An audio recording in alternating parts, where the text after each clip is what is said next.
Hello friends, మరో informative టాపిక్తో follow up Telugu మీ ముందుకు వచ్చింది. ఆధార్ కార్డ్ లేని ఇండియాని అస్సలు ఊహించలేం. ఒక వ్యక్తి పుట్టినప్పటి నుంచి చచ్చేంత వరకు అతడి గుర్తింపును నిర్ధారించేది ఆధార్ కార్డే.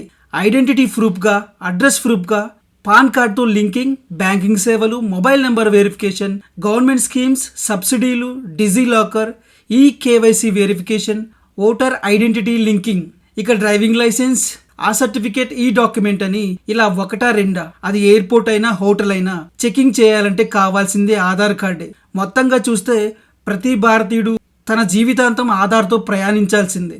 ఆధార్ కార్డు లేకుంటే జీవితమే లేదన్న అతిశయోక్తి కాదేమో. ఆధార్ ఎక్కడ అవసరమైనా జిరాక్స్ కాపీ తీసి ఇవ్వాలి. కొన్ని సేవలకైతే ఆధార్ ఒరిజినల్ కాపీని తీసుకెళ్లి చూపించాల్సిందే, లేదంటే పనులు జరగవు. అయితే ఇకపై ఆధార్ కార్డును వెంట తీసుకెళ్లకుండానే పనులు పూర్తి చేసుకోవచ్చు. ఆధార్ వెరిఫికేషన్ లేదా వ్యక్తుల గుర్తింపు ప్రక్రియను సులభతరం చేస్తూ కేంద్ర ప్రభుత్వం ఒక సరికొత్త యాప్ను విడుదల చేసింది. అద్భుతమైన ఈ యాప్ పేరు ఆధార్ అథెంటికేషన్. కేంద్ర సమాచార ప్రసార శాఖ మంత్రి అశ్వని వైష్ణవ్ ఈ యాప్ను అధికారికంగా ఏప్రిల్ 8న విడుదల చేశారు. Unique identification authority of India తయారు చేసిన ఈ యాప్ చాలా సింపుల్గా, యూజర్ ఫ్రెండ్లీ ఉంటుంది. ఈ యాప్ను మొబైల్లో ఇన్స్టాల్ చేసుకుంటే ఆధార్ కాపీని చూపించాల్సిన అవసరం ఉండదు. ఆఫీస్ లేదా ఇంకేదైనా ప్రదేశంలో అక్కడ ఏర్పాటు చేసిన క్యూఆర్ కోడ్ను స్కాన్ చేస్తే సరిపోతుంది.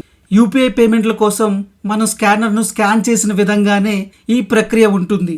ఆధార్ అథెంటికేషన్ యాప్లో స్కాన్ చేశాక యాప్ కెమెరా ద్వారా యూజర్ తన సెల్ఫీని తీసుకోవాల్సి ఉంటుంది. ఈ కన్ఫర్మేషన్ పూర్తయ్యాక మాత్రమే సదరు వెరిఫికేషన్ సంస్థకు మన డీటెయిల్స్ యాక్సెస్ అవుతాయి.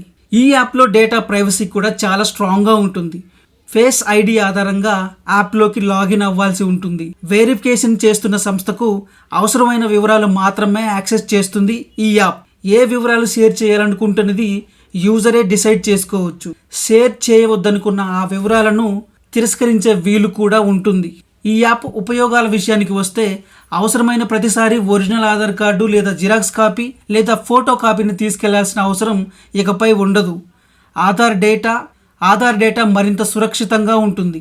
సమాచారం ఎంతవరకు అవసరమో అంత మాత్రమే షేర్ అవుతుంది. ఈ యాప్ అందుబాటులోకి వస్తే ఫేక్ ఆధార్ సృష్టించడానికి అవకాశం ఉండదు.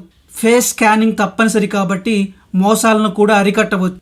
సైబర్ మోసాలను కూడా చాలా వరకు నియంత్రించవచ్చు. డిజిటల్ రూపంలో ఐడెంటిఫికేషన్ జరుగుతుంది కాబట్టి వెరిఫికేషన్ ప్రక్రియ చాలా సులభంగా పూర్తవుతుంది. డాక్యుమెంట్లు లీక్ చేసేందుకు కూడా ఏమాత్రం ఆస్కారం ఉండదు. ఈ యాప్కు సంబంధించిన వివరాలను కేంద్ర మంత్రి అశ్వని వైష్ణవ్ సోషల్ మీడియా వేదికగా పంచుకున్నారు. యాప్ ఎలా ఉపయోగించాలనే దానిపై డెమో వీడియోను కూడా ఆయన పంచుకున్నారు.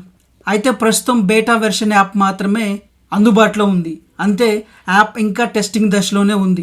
కొద్దిమంది సమూహానికి మాత్రమే యాక్సెస్ అవుతుంది.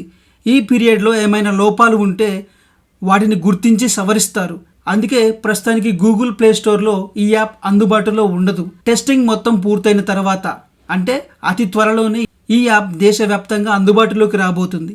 ఇది ఫ్రెండ్స్, కంటెంట్ యూస్ఫుల్ అండ్ ఇన్ఫర్మేటివ్గా ఉందని అనిపిస్తే ఒక లైక్ కొట్టి సబ్స్క్రైబ్ చేసుకోవటం మాత్రం మర్చిపోకండి. మీరు కొట్టే లైక్, సబ్స్క్రిప్షన్ మరిన్ని మంచి వీడియోలు చేయడానికి ప్రోత్సహిస్తుంది. Thank you.